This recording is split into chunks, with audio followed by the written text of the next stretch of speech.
Hello guys, আসসালামু আলাইকুম। আপনি সবাই কেমন আছেন? আশা করি আল্লাহর রহমতে ভালো আছেন। আমিও আল্লাহর রহমতে ভালো আছি। আমি একটা নতুন টিপস নিয়ে এসেছি, বিরিয়ানি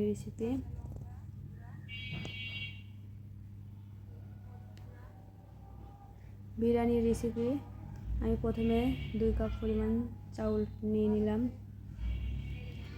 2 কাপ পরিমাণ চাউল নিয়ে ভালো করে পানি দিয়ে পরিষ্কার করে নিব। পরিষ্কার করে নিয়ে পানির মধ্যে 20 মিনিটের মতো ভিজিয়ে রাখবো। তার একটা ফ্রাই প্যান নিয়েছি, কড়াইতে বসিয়ে দিয়েছি। তেল নিয়েছি, বেশি করে তেল নিয়েছি, কারণ এই তেলের ভিতরে আমি আলু ভাজি করব, পেঁয়াজের পেস্তা ভাজি করব এবং মাংস রান্না করব। আমি একটা আলু কেটে রেখেছিলাম আগে থেকে, আলুটা ভাজি করে নিলাম। আলুটা একটু ভালো করে ভাজি করে নিলাম। এই তেলের ভিতরেই পেঁয়াজ দিব। 4 থেকে 5টা পেঁয়াজ কুচি দিয়ে দিলাম। পেঁয়াজটা ভালো করে ভাজি করব, বাদামি রঙের করব। পেঁয়াজটা যখন বাদামি কালার হবে তখন পেঁয়াজটা উঠায় নিব। 3 ভাগের 2 ভাগ উঠায় নিব, আর 1 ভাগ দিয়ে আমি ওই পেঁয়াজটা দিয়ে মাংস রান্না করব। পেঁয়াজটা ভালোভাবে নাড়াচাড়া করে ভাজি করব যাতে পুড়ে না যায়, আর সব পেঁয়াজগুলো একসঙ্গে বাদামি কালার হয়, যে কারণে বারবার নাড়াচাড়া করে দিতে হবে। নাহলে এক পাশে পেঁয়াজ হবে আর এক পাশে পেঁয়াজ কাঁচাই থাকবে, যে কারণে বারবার ভালো করে নাড়াচাড়া করে নিতে হবে।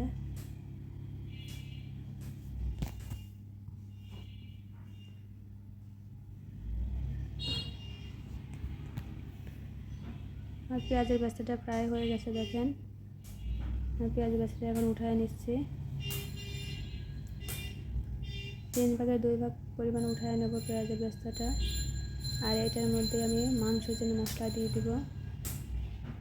প্রথমে 2 টুকরা তেজপাতা দিলাম, তারপরে গোলমরিচ, তারপরে এলাচ, দারচিনি দিয়ে দিলাম। দিয়ে ভালোভাবে নাড়াচাড়া করে নিলাম। 2 চা চামচ রসুন বাটা, 2 চা চামচ আদা বাটা, 1 চা চামচ জিরা বাটা দিয়ে ভালোভাবে নাড়াচাড়া করে নিব। বাটা মশলাটা ভালোভাবে কষায় নিতে হবে। 1 চা চামচ লবণ দিলাম, 1 চা চামচ মশলার গুঁড়া দিলাম, 2 চা চামচ গুঁড়া মরিচের গুঁড়া, 1 চা চামচ সজের গুঁড়া, ধনিয়ার গুঁড়া। হালকা একটু পানি দিলাম যাতে মশলাটা পুড়ে না যায়, কারণ পানি না দিলে মশলাটা পুড়ে যাওয়ার চান্স থাকে। আমি মশলাটা ভালোভাবে কষায় নেব যাতে মশলার যে একটা বাজে স্মেল থাকে ওই স্মেলটা ভালোভাবে কষানোর পরে চলে যাবে। এখন আমি বাদাম বাটা দিলাম, কাঠবাদাম, কাজু বাদাম, পেস্তা বাদাম একসঙ্গে মিশিয়ে আমি এটা ব্লেন্ডার করে নিচ্ছি। এখন একটা লেবুর রস দিয়ে দিচ্ছি, দেখেন। লেবুর রস দিয়ে দিলাম, ভালোভাবে নাড়াচাড়া করে নেব।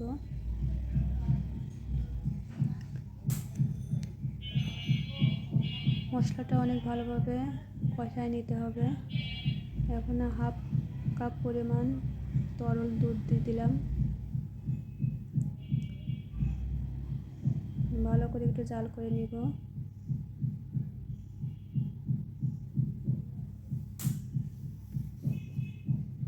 কিছু সময় ধরে ভালোভাবে জাল করে নিলাম মশলাটা। এখন রাঁধুনি গুঁড়া মশলাটা দিয়ে দিলাম, যেটা বাজারে কিনতে পাওয়া যায়। মশলাটা ভালোভাবে কষানো হয়ে গেছে, দেখেন। এখন মাংস দিয়ে দিলাম, খাসির মাংস, মানে 1 কেজি পরিমাণ মাংস আছে। আমি 1 কেজি খাসির মাংসতে 1/2 কেজি চাউল রান্না করব।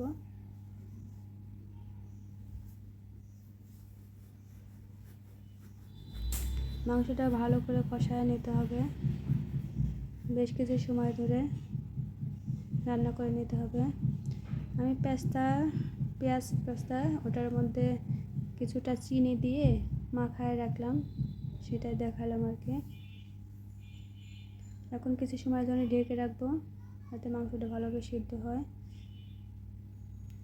ঢাকনা খুলে অনেকটা দেখেন আমার মাংসটা পানি শুকায় গেছে। কিছু সময় ধরে নাড়াচাড়া করে মাংসটা উঠায় রাখবো। এই কড়াইতেই আমি পোলাও রান্না করব।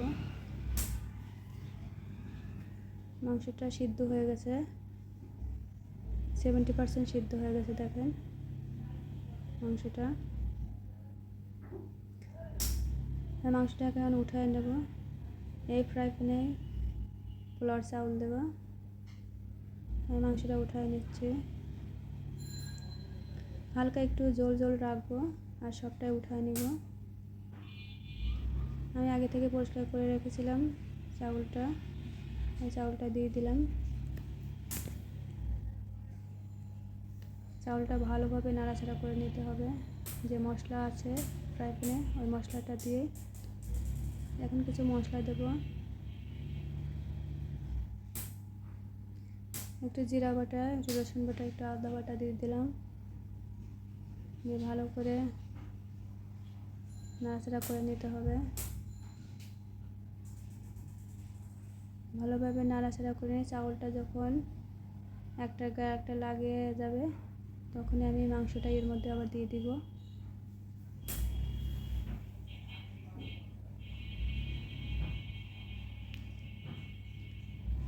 মাংসটা প্রায়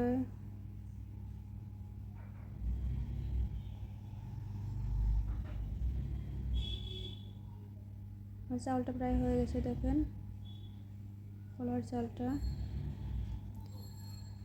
চাউলটা ভাজা হয়ে গেলে এর ভিতরে মাংসটা দিয়ে দিব।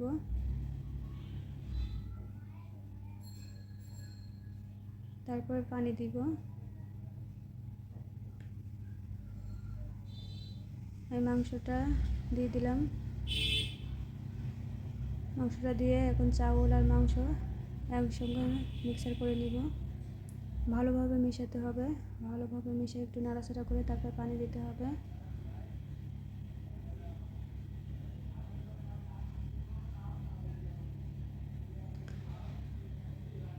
ভালোভাবে নাড়াচাড়া করে নিলাম। নাড়াচাড়া করে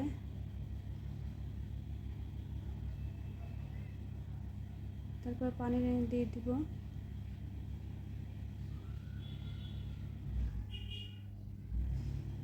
আমি হাফ কেজি চাউল নিয়েছি আর 1 কেজি খাসির মাংস।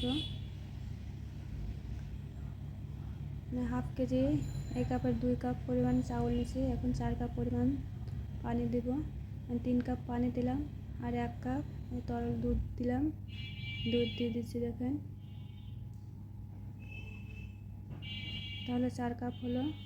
এই 4 কাপ পরিমাণ 2 কাপ চাউলের জন্য 4 কাপ পরিমাণ তরল পানি দিলেই হবে। 3 কাপ পানি দিয়েছি আর 1 কাপ তরল দুধ দিয়েছি আমি। আর কিছু সময় আমি ঢাইকে রেখে জাল করে নিয়েছি। 70% দেখেন আমার পোলাওর চাউলটা সিদ্ধ হয়ে গেছে। ভালোভাবে নাড়াচাড়া করে নেব। নাড়াচাড়া করে এর ভিতরে আগে থেকে ভেজে রাখা কয়েক টুকরা আলু, ওই আলুটা দিয়ে দিলাম। কাঁচা মরিচ দিয়ে দিলাম 4-5টা। কিশমিশ দিয়ে দিলাম কিছুটা। আগে থেকে পেস্তার সাথে চিনি মিশানো ওটা দিয়ে দিলাম।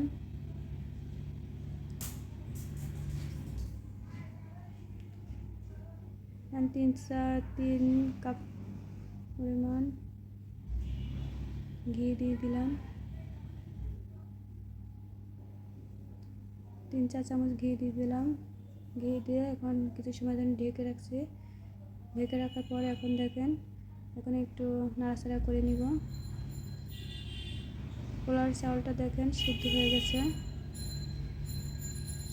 ঝরঝরা পোলাওটা হয়েছে, সিদ্ধ হয়ে গেছে চাউলটা।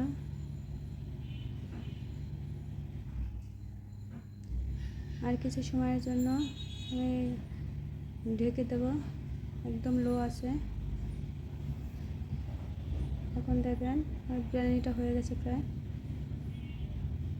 একদম ঝরঝরা বিরিয়ানিটা।